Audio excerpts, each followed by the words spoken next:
Welcome, everyone, to Embracing Radical Change. I am your host, Jocelyn Mercado, and in this event, you are invited to join with us in global conversations with 25 cutting-edge experts and thought leaders who will guide you to connect with the truth in your heart, to unlearn the illusions of our modern world, and to activate bold new perspectives about the future of humanity. And today I am very excited to introduce you to Terry Patten. Welcome, Terry. Thank you so much for being a part of this event. Yeah, thanks for inviting me, Jocelyn. I'm happy to be here with you. Wonderful.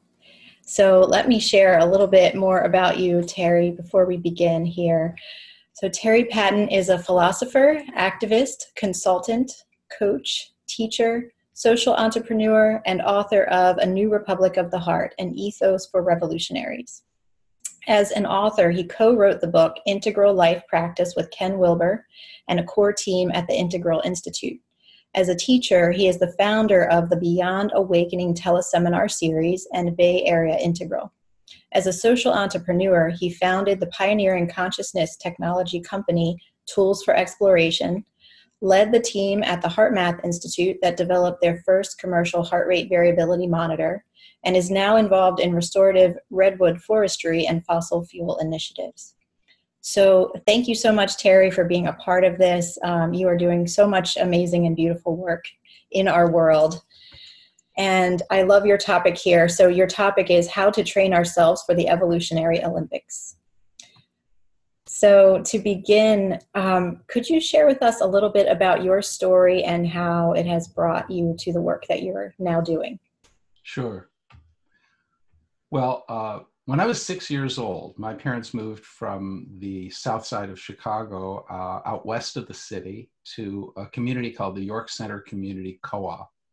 It had been founded by members of the Church of the Brethren, one of the peace churches here in America, along with the Mennonites and the Quakers.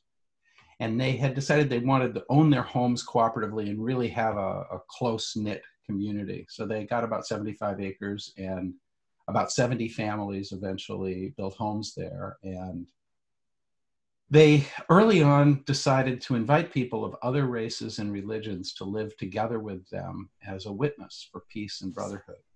And so I grew up in the 60s during the Vietnam War era and the Civil Rights Movement era. And so I was taken to candlelight vigils and marches and demonstrations as a kid. And it was kind of because I was interested and attracted to all that. I was the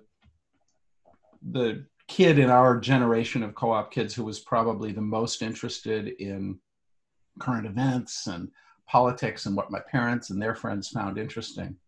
And as a result, I ended up kind of being mentored by a whole bunch of adults, pacifists and civil rights leaders and people who'd been leaders in the labor movement, pretty much left-wing activism, and became a bit of a leader in various ways as a teenager and as a young adult, even continuing to when I was in college at the University of Michigan, Ann Arbor.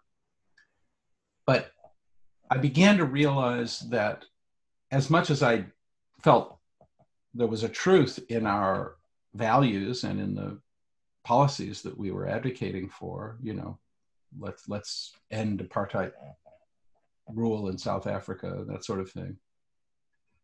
I also saw that we weren't really truly mature, and that if there was to really be a different kind of a world, it was going to have to be brought about by a change that was in me, that I had to change. So I got attracted to, well, Alan Watson, J. Krishnamurti, and then the human potential movement. And after a bit, I found my way to the ashram, where I spent the first half of my adult life with my root guru. And that was a very profound inner turn, where I really recognized that I kind of had to reformat the hard drive. I had to enter into any service I wanted to do to the health of the human collective from a place that was really pure and really transformed.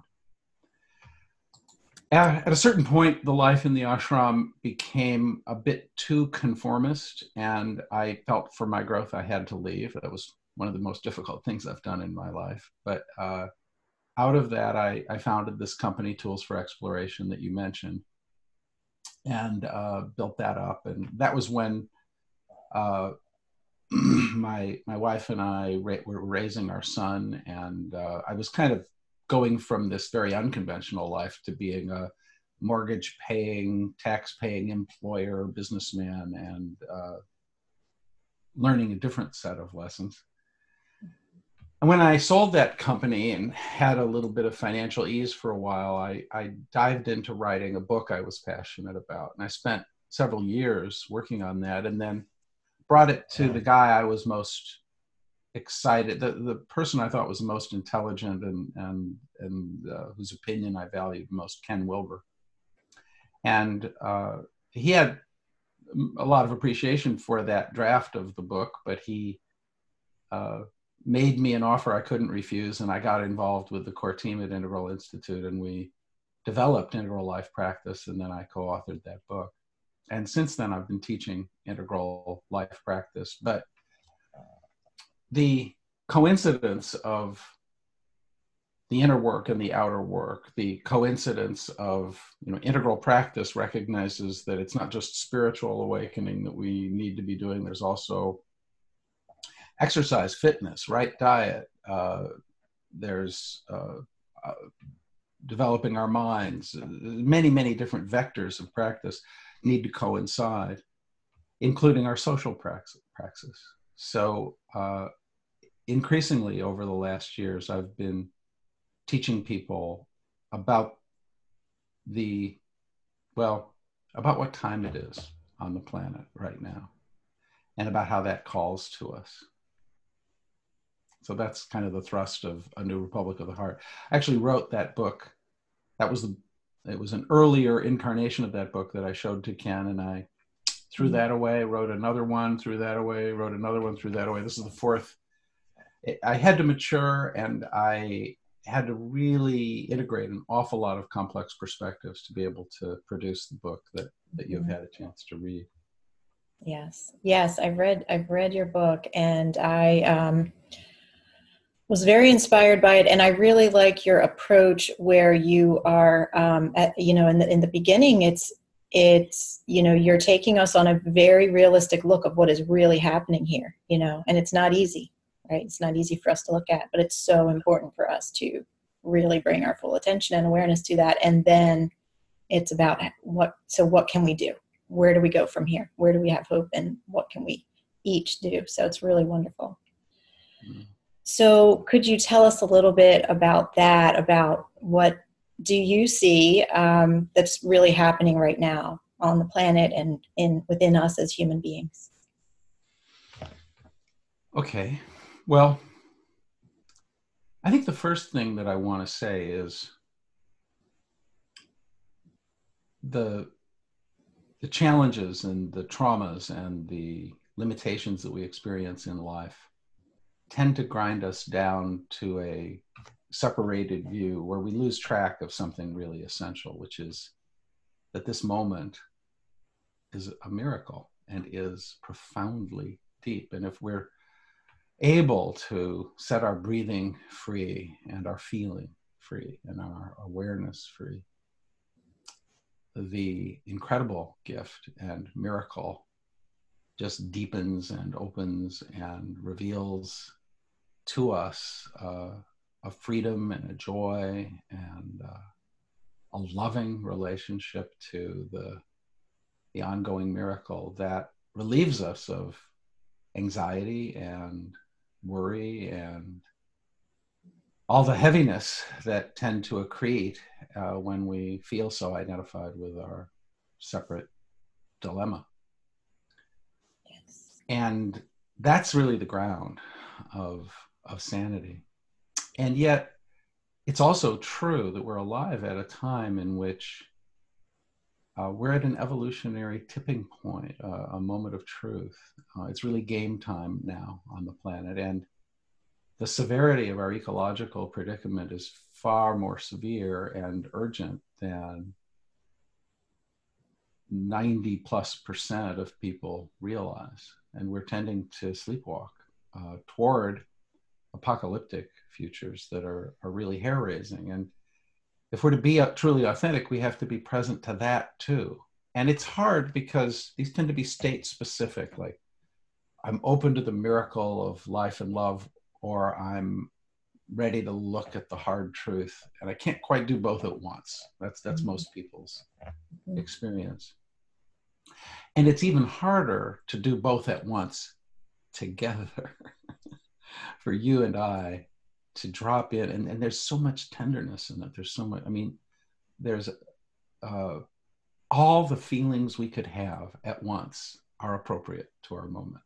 Like if I really was present to this, there'd be tears, there'd be laughter, there'd be tenderness, there'd be openness. We'd deepen into a much more intimate and disarmed and vulnerable connection with each other. And we'd also really recognize a sense of responsibility. We'd really want to be our best, and we'd be in a question together, like, how can we do this better?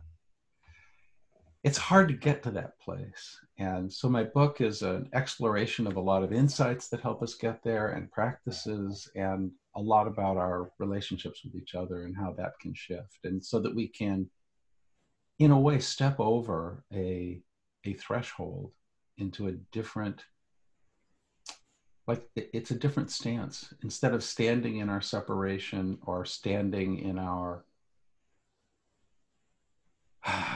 in the conventions of the collective trance that we tend to fall into, it becomes possible for us to take up residence in a new reality together and really grow into a new, healthier pattern of wholeness internally and in our relationships with each other.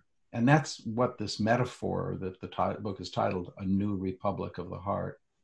In a way, we have to take up residence in that new pattern, and it is, it's powerful, and it has the dignity and kind of prophetic intentionality that title suggests. So I'm both being playful and very serious about that. Yes, I really love what you said there, that if we allow ourselves to be fully present to this moment and to the times that we're living in, we will be experiencing all the full range of emotions. And this event is titled Embracing Radical Change. And I think we're all just feeling that so strongly right now, the intensity and the knowing that we are living in momentous times and that we need to do something about it. And there's a big question there. Do we turn toward it, or do we turn away? Which turning away is the easier thing, but we know in our hearts that's not what we're here to do. And we get that question gets asked of us again and again and again, and inevitably we turn away sometimes. And so it's paradoxical to hold ourselves to a higher possibility and also forgive ourselves, and yet not let that forgiveness make us flaccid and lazy. It's really quite a moment, and what it is to be the most conscious and generous and courageous version of ourselves is it's an ongoing deep question that keeps revealing new dimensions of what's possible. Yeah. Yes. So what do you believe is being asked of us now? Well, there are many, many ways to respond to that question. I feel an impulse to kind of zoom back and look at the pattern in a kind of holistic systems perspective in this moment and say, well, gosh, it might be true that any intelligent, dexterous species arising on any planet under any circumstances would eventually succeed so well in terms of the natural selection process, if that's how they arose, that they'd come to dominate and control and then populate and overpopulate and eventually begin to choke on their own wastes and destroy their life support systems and recognize something new about their relationship to their environment. That might be just a inherent in evolution, like no blame may be appropriate. It may just be that this kind of a moment of truth that we're in is part of our growing up as a species into another level of maturity or adulthood. But it's also true that there's a very, very powerful, we are social creatures and we determine what's real by what the people around me think is real and what are the people on TV and what are the, we discover our reality through kind of parallax where we compare perspectives. And our social world is in denial of our actual situation. So we are, I am, you are, we can't help but to some degree partake of the denial that it's like the water we fish are swimming in. And so we're all partaking of some measure of that denial. And so it's asking us to wake out of that denial and be the change that needs to be. A new pattern has to come. And it's going to require whole systems change. We're not going to fully deal with this as a spiritual question or as a political question or as an economic matter. It is all kinds of things at once. It's a cultural transformation. It's whole systems change, really, that we're talking about. And what it takes for whole systems change to take place is that, in a sense, interventions are necessary at every level. We do need people experimenting with new currencies. We do need people with all these amazing social entrepreneurship initiatives that are creating all kinds of healthy change. We do need people involved in the political process. We do need people innovating corporate governance and organizational practice. We do need people waking up spiritually and becoming friends at a new level.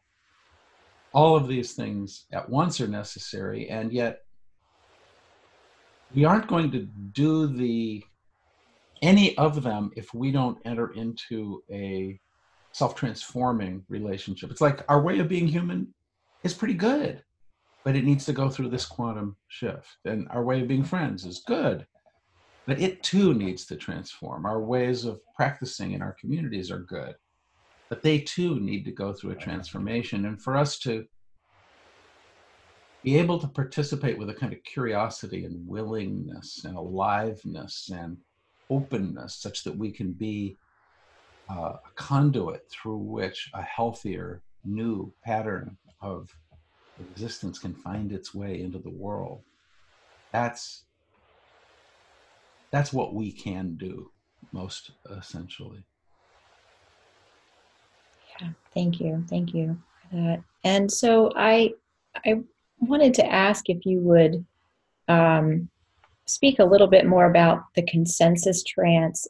That is something that really stood out to me in your book, in this idea. I'm sure you'll explain it much better than me, but brief summary that we are kind of handed certain beliefs for almost from the moment that we're born, in the families that we're raised in the society that we grow up in.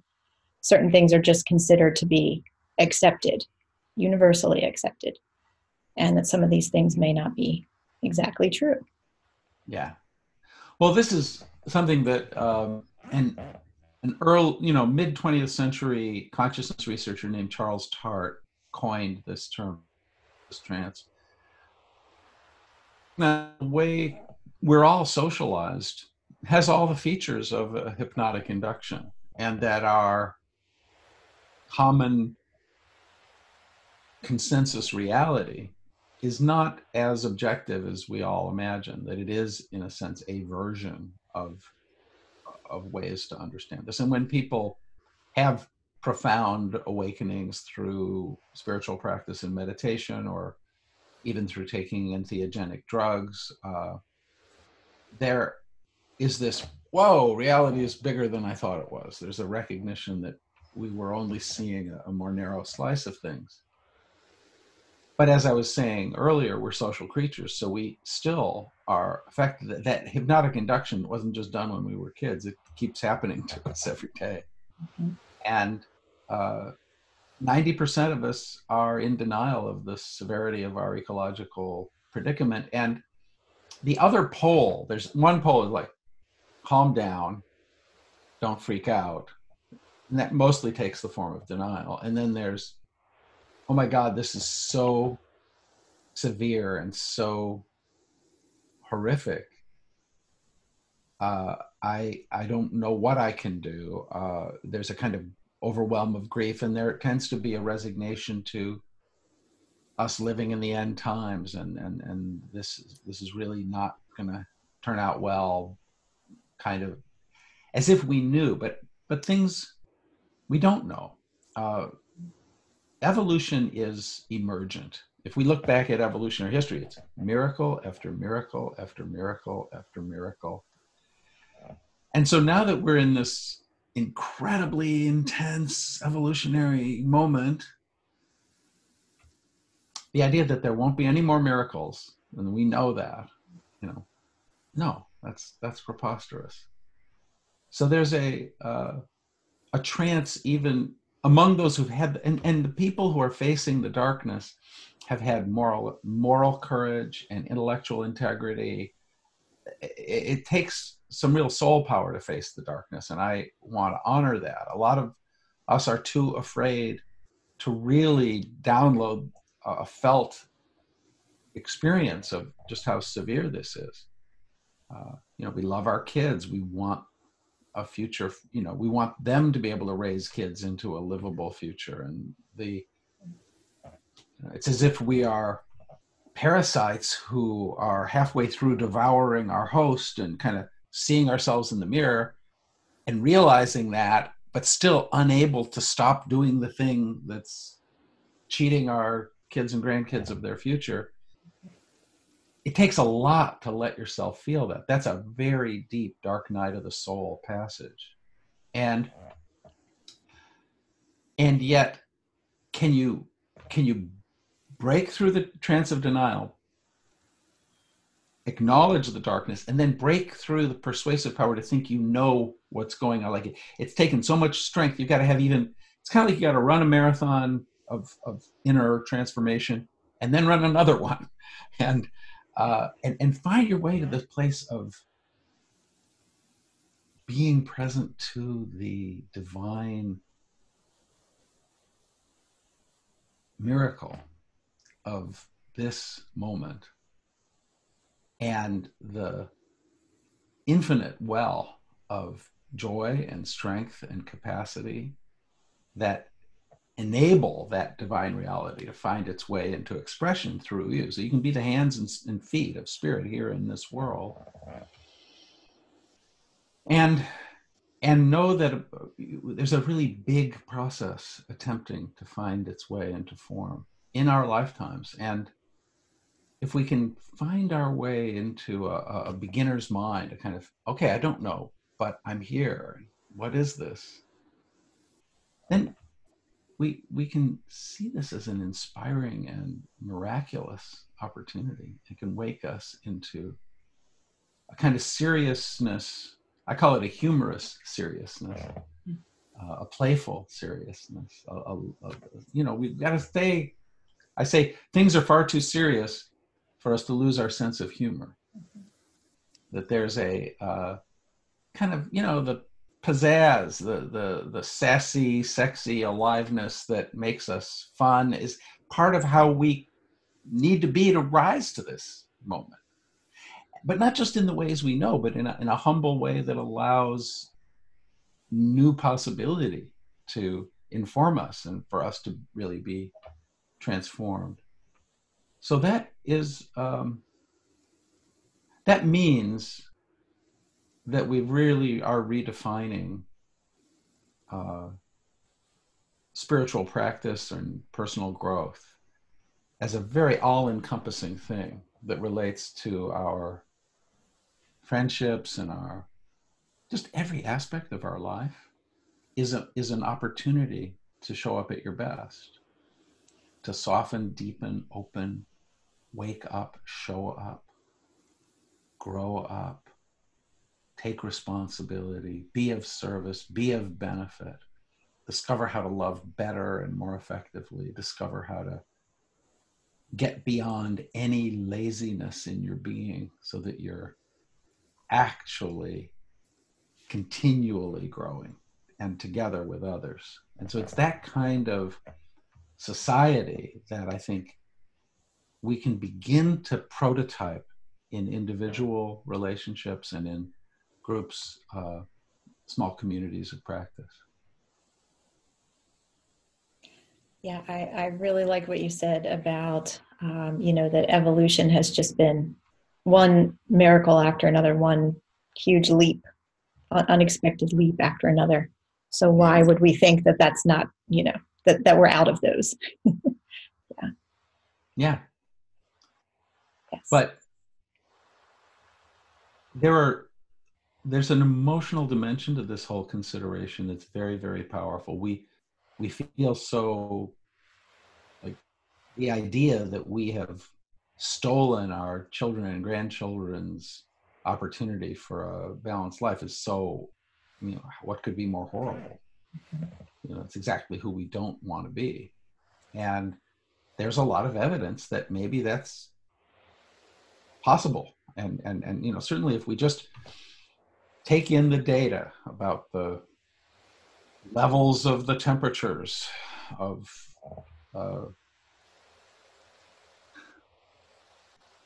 it goes level after level, the extreme weather events, the readings of CO2 and other carbon in the atmosphere, the positive feedback loops where the methane is bubbling up, and the hotter it gets, the hotter it's going to get, and things seem on some levels to be going out of control. And it's not just global warming, it's huge dead zones in the ocean, it's enormous deforestation of the lungs of the planet, really. And we want to, it feels as though it's going to be overwhelming to let ourselves feel all the hard things. But if we really become strong in our practice, we can awaken to an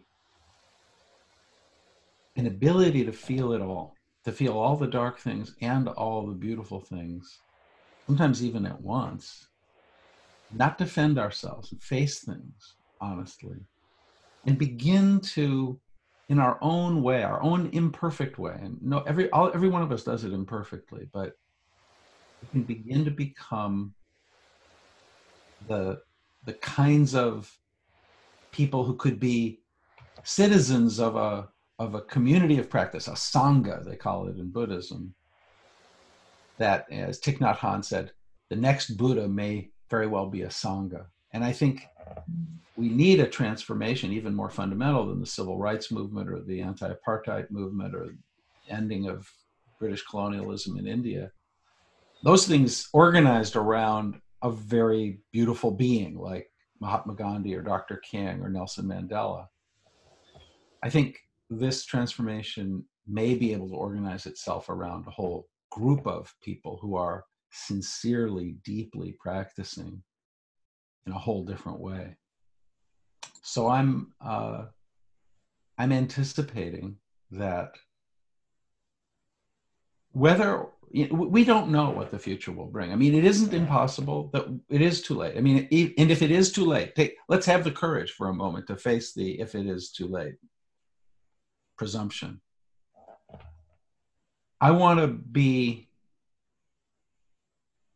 go down doing the thing that would have turned it around if it could have been turned around. And I want to be holding others in this great hospice project if we're going to be dying off.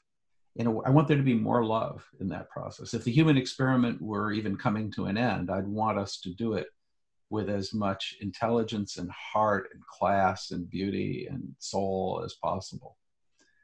And that's what will turn it around.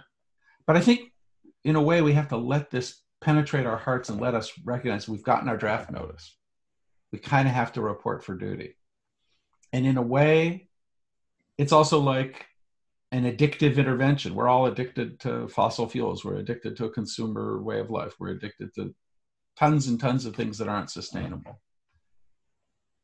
And so we're arriving, with our draft notice in hand at something like a monastery where we have to become novitiates and purify ourselves and be transformed. If we can recognize that, we can take all of this in a way that has the depth and the seriousness and the humility that it calls for, but also the sense of possibility and willingness and care. A lot of it is about care and generosity and courage and playfulness. Let's enjoy this moment and let's have a good time. Let's have even some fun in the process of rising to this epochal evolutionary emergency moment. And let's let it just lend meaning to our lives and strength to our, what was formerly all about me and changing my life and becoming more conscious begins to become something that we also do on behalf of the whole body of life itself. Yeah. So what do you recommend for us then as we look at the years ahead? How can we be best prepared? What can we do? What can we do now in this present moment to look? Well, you can really recognize that this life is a school and that you somehow said yes to being here at a time when the buckwheat is hitting the fan in a whole new way. And that therefore there's a radical step over a threshold into a new pattern that is necessary. And so I hope that I discover a latent heroism in every human heart. And this is the time that calls on that. So how do you do it? Well, making your whole life about practice and growing up and taking responsibility, it's as if in every moment, you're making choices about where you put your attention, the feeling attitude do you take. You're either more or less conscious of the bodily contraction that tends to arise. You're more or less open and soft and surrendered to the reality of your experience. You're more or less aware and you're more or less caring, you're more or less connected to others. And so there's opportunities to practice in every moment. I think it's important to do a daily practice of conscious movement and sitting in stillness. I think it's important to interrupt the tendency to go unconscious with moments of intentional practice randomly many times throughout the day. I think it's important to discover your purpose, your mission, and to really organize your daily activities and your projects around a commitment to something greater than yourself and a partnership with grace and a willingness to be transformed in the process of doing it all. And I think recognizing that we have a civic responsibility to participate in the system and elect responsible people and change the actual governance side, that is an important aspect of citizenship. And yet to recognize we can also go around the system and do all kinds of things that improve the future that have nothing to do with politics. And that there are, well, just many, many dimensions. We can't put a cookie cutter on it, but we can light a flame under every behind, our own and one another's in a loving and firm way. Because love is going to have to learn to speak with its natural authority and be more powerful and more persuasive than the voice of anger that it wants to create fear in others. We're going to have to discover what the source of that true power is, and we're going to have to learn to hear it and recognize it and be a voice for it. So I think that just appreciating the seriousness being a portal to a more profound level of meaning and joy is the core of this. And it's not a facile affirmation. That's very, very profound, and it requires all your maturity to really come into touch with all of what it implies. Yeah. Thank you. Thank you for all of this. And I definitely really recommend your book to everyone listening, you know, for sure, if you want to learn more about all of this and learn more about what can we all do.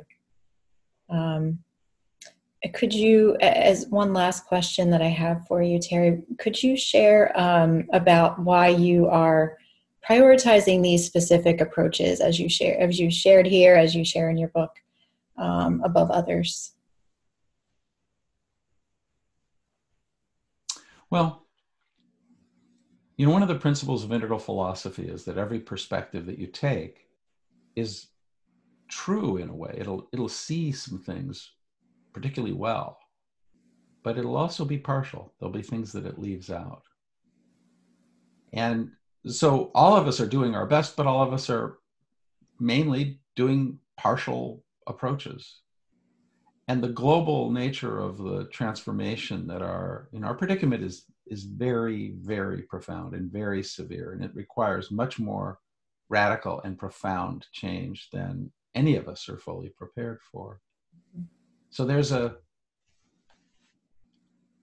way of being related to the inevitable partiality of everything that you can do that accounts for the wholeness more fully. And I think I've been able to spell that out in my book in a different way. I think it's integrated and heartful and soulful and intelligent in a way that I think in some ways breaks really important new ground.